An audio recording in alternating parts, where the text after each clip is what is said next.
So, I've been taking meds to calm down my agitation. Honestly, I think they're a protection against witchcraft because they want to sell my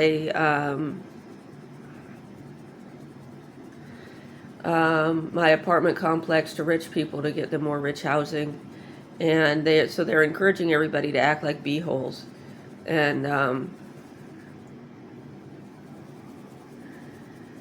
it's hard to resist that. I'm lucky that my son took me to the Heart Tree Circle and then pulled me out of it because that was like a witch's initiation that went wrong, and especially because they started saying that they wanted me to kill him,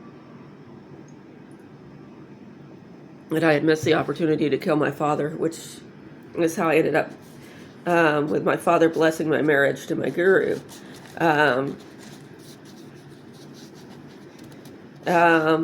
anyway, and then a year or two after that, um, that year or a few months later or a year later, then my son is bringing me back from their execution. So,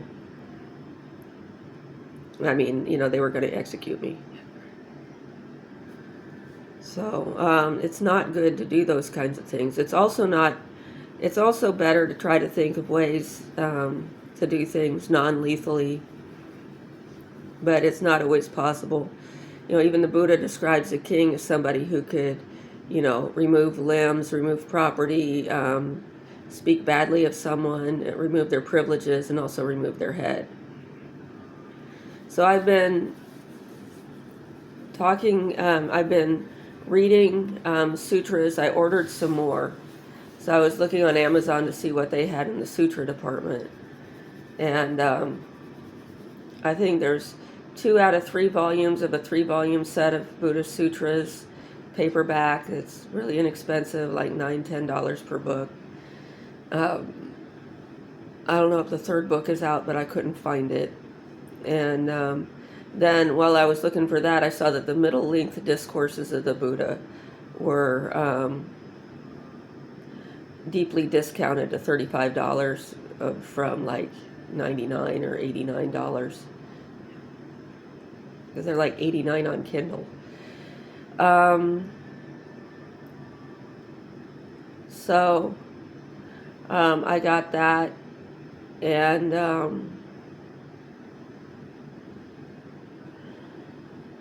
so we'll get that tomorrow. And I just sit there on my bed and read sutras aloud. And I was reading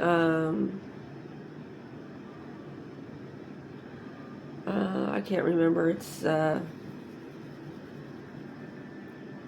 hard for me to remember the Sanskrit, but it's a sutra, and it says, if you read this out loud, if you have it written down, if you read it, if you cause beings to hear it, there's merit. If you just 4 lines and things like that.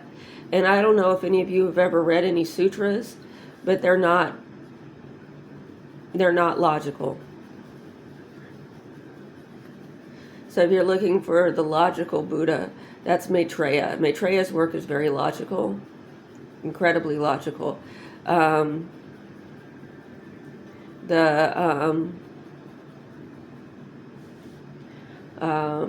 Shakyamuni's works are faith-based. It's like self-hypnosis if you're reading this out loud or you're reading it to other people.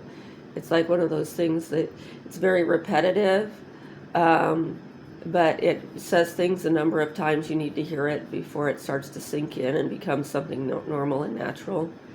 So I'm just trying to, my brain is going through a lot of age-related changes at the moment, and I'm trying to structure those changes so that I don't become some terrifying beast that they have to restrain and heavily sedate. And so I'm fighting that. Witchcraft is physical as well as spiritual, psychological, social, all kinds of different things are part of that. And so I had moved my alarm clock back a half an hour to give myself a little bit more time in the morning as I'm going to be having more appointments and such. And people got really mad at me and started attacking me at night, like physical attacks with drugs. And so sometimes I wake up before my alarm clock and I'll just go ahead and get up. Otherwise, I got to leave it set for 7 is the latest point that I'll be staying in bed. Otherwise, I had it at 6:30 and they were just like, no way, that could lead to getting a job. And I got other people saying, she needs to get a job. And I said, you need to talk to the people who are in charge of that because they don't want me to. And so I woke up kind of dull today and past few days because of the drugs at night. And not because of the medications that I'm on. The medications are helping me do this. Like, if I wasn't on the medication, I'd be pretty upset right now. Instead, I'm just really depressed. But I think I'm going to go see about, I don't know what a Sunday morning at Kroger looks like in terms of fruit and stuff. But I think I need to get out of here and go find some time-consuming thing to do for an hour or two.